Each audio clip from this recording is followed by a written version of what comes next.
Hello বন্ধুরা, তোমরা সবাই কেমন আছো? আশা করছি ভালো আছো। আমিও খুব ভালো আছি। একটা রান্নার ভিডিও নিয়ে তোমাদের সাথে চলে এলাম। দেখো, সোয়াবিনে আলুর তরকারি করছি। এটা হতে থাক, তোমাদের সাথে একটা কথা শেয়ার করি।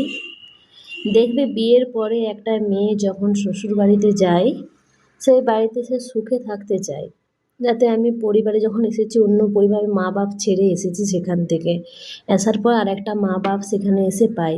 মা বাবা দুজনকেই পাই, একটা বড় পরিবার পাই, কিংবা ছোট পরিবার যে যতটুকুই থাক, সেই পরিবারটা আমি ওখানে পাই। তারপরে পরিবারে যখন নতুন থাকি, সবাই খুব ভালোবাসা দেয়, সবাই খুব মাথায় তুলে রাখে। যখন একটা পরিবারে যখন 1.5-2 মাস হয়ে যায় একটা নতুন বউয়ের, তখন কেউ কিন্তু তোমাকে আর কিন্তু মাথায় তুলে রাখে না, তখন পায়ে ঠেলা শুরু করে। বলে, ও তো পুরাতন হয়ে গেছে, ওকে আর তোয়াক্কা করে কি হবে। এবারে যতটা পারবো, ও যখন আরও এসে ছোট হয়, বড় হয়ে না থাকে, যদি ছোট বউ হয়ে আসে ঘরকে, তাকে মনে হয় কিছুদিনের মধ্যে পায়ে ঠেলে নামিয়ে দেয় নিচে। শ্বশুরেই হোক, শাশুড়িই হোক, যাই হোক আর ভাসুরেই হোক, ঠিক আছে? এটা আমারই ঘটনা, আমি তোমাদের সামনে তুলে ধরছি, ঠিক আছে? এরকম করে কিছুদিন সংসার করার পরে আমার সাথেও এই জিনিসটা ঘটে। কিছুদিন সংসার করার পর আমাকেও সবাই খুব একটা খারাপ জায়গায় নিয়ে আসে, যেখান থেকে আমি আর উঠতে যখন পারছিলাম না, আমার পরিবারের সাথে কথা বলি যে আমি আর পারছি না। সবাই আমায় খুব প্রবলেম করতেছে, এটা চলবে না, ওটা নয়, এত দেরিতে কেন খাওয়া, এত কিসের বাপের বাড়ি যাওয়া। বিয়ে করে আসা মানে শ্বশুর বাড়িতে, বাপের বাড়ি যাওয়া চলবে না, শ্বশুর বাড়িতেই থাকতে। বাপের বাড়ি যাওয়ার কিসের এত শখ? শ্বশুর বাড়িতে বিয়ে করে এসেছো মানে তুমি শ্বশুর বাড়িতেই থাকবে, বাপের বাড়ির সঙ্গে কোনো সম্পর্ক রাখা চলবে না। সারাদিনে ফোন বাপের বাড়ি থেকে একবার, এর থেকে বেশি আসা চলবে না। কারণ মা বাপটা তো আমি ছেড়ে আসিনি, ওরা ছেড়ে এসেছে, তারা ওইটাই জানাতে চায়, বুঝাতে চায়। কারণ তার বড় বউরা যদি কথা না বলে শ্বশুর বাড়ির সাথে, তার বাপের বাড়ির সাথে, আমাকেও কথা বলা চলবে না। সে সেই যেইভাবে চলবে, আমাকে সেইভাবে চলতে হবে।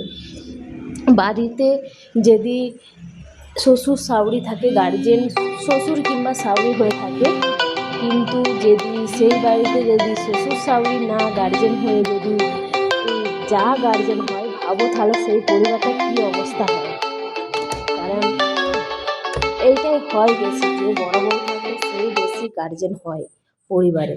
কারণ সে গার্জেনগিরি দেখায় একটু, কারণ সে বড় বউ, সে গার্জেন দেখাবেই, কারণ সে গার্জেন হয়ে উঠেছে বাড়িতে। তখন শ্বশুর শাশুড়ির কোনো ওই বাড়িতে মূল্য থাকে না, কিংবা সে রাখে না, ঠিক আছে? আমার বড় বৌমা এসছে মানে সে যা বলবে তাই। যদি বলে আজকে ডাল ভাত, ডাল ভাত। যদি বলে যে শুধু ভাত, শুধু ভাতেই খেতে হবে সবাইকে, এই হিসাবেই চলতে হবে। উঠতে বললে উঠতে, বসতে বললে বসবে, সে যেটা করবে সেটাই আমার দিকে শুনতে হবে। এটাই হয়ে এসছে, কারণ আমার সাথেও ঘটেছে, আমিও এই জিনিসটা, ক্রাইসিসটা পুয়েছি। কিছুদিন এরকম করার পরে, তারপরে সব কিছু হয়ে যাওয়ার পরে চলতেই থাকে এরকম। আমি বাইরে চলে আসি, বাইরে আসার পরে বাইরেই থাকি আমি কিছুদিন, আবার বাড়িতে যাই 1 বছর পর। তখন আমার ছোট ছেলে আমার পেটে আসে। যখন আমি দেশে যাই, তখনও আমার জায়েরও পেটে বাচ্চা আসে। তার 3 মাসের তো আমার 2 মাসের, 1 মাসের উঠাবাড়া। এরকম কিছুদিন পর আমার খুব শরীরে প্রবলেম হতে থাকে, যে কোনো কাজ করা চলবে না, বেড রেস্টে। সেই হিসাবে আমি আমার বাপের বাড়ি চলে যাই, বাপের বাড়িতেই আমার বাচ্চা হয়।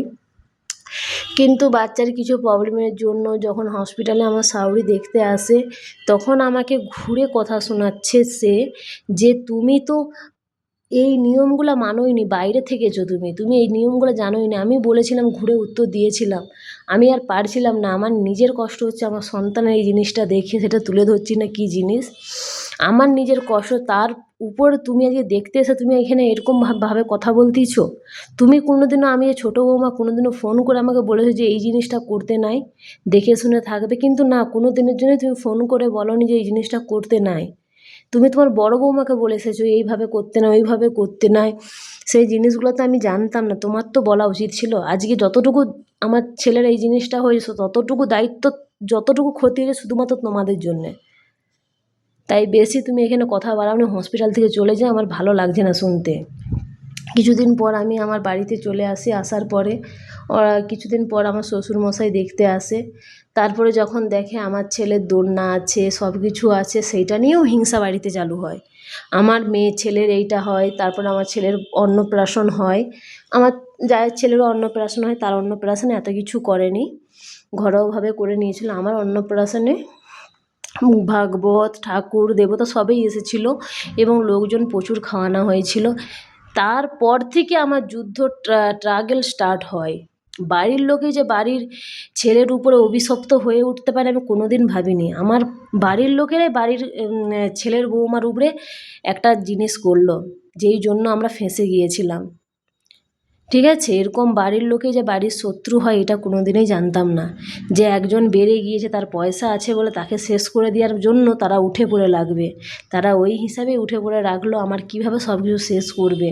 দেখতে পাচ্ছে ওর সব কিছু হয়ে যাচ্ছে আর পারছে না দেখতে, যে ওর এত কিছু হচ্ছে, আমার বড় ছেলের নেই, ছোটো ছেলের হয়ে গেছে, এই জিনিসগুলো দেখতে পারে না। শ্বশুর শাশুড়িরা কি সত্যি এরকমই হয়? সব সময় বড় ছেলে বড় বৌমায়? তাহলে সত্যি বলতে এই দুনিয়াতে যাদের বড় ছেলে তারাই বিয়ে দাও, যাদের ছোট ছেলে আছে সত্যি বিয়ে দেওয়া উচিত নয়। যদি তোমরা বিয়ে দিয়েই থাকো, এই এই প্রথাটা তোমরা বন্ধ করো, যে বড় বউ আগে, বড় ছেলে আমার আগে, ছোট ছেলে কেউ না। এই জিনিসটা সত্যিই খুব আঘাত লাগে। তোমরা যেরকম আছো সেরকম থাকো, আমরা যেরকম আছি সেরকমই থাকতে চাই।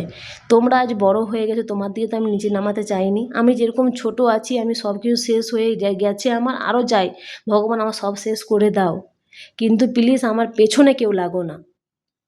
এরকমই আজ হচ্ছে। কার কার সঙ্গে এই জিনিসগুলো হয়েছে কমেন্টে কিন্তু জানাবে। আমার সাথে তো হয়েছেই, আমার পরিবারের সাথে। ঠিক আছে, পরিবার সাথে নয়, পরিবারের লোক আমার সাথে ঘটিয়েছে জিনিসটা, খারাপ জিনিসটা। কার কার সাথে এই জিনিসটা হয়েছে কমেন্টে জানাবে। কিন্তু আমি আজকে আমার কষ্টের জীবনটা তোমাদের সাথে তুলে ধরলাম। তোমাদের সাথে যদি কিছু হয়ে থাকে তোমরা কিন্তু কেউ করবে না, মেনে নেবে না, প্রতিবাদ করবে, রুখে দাঁড়াবে, পিছু হবে না, রুখে দাঁড়াবে।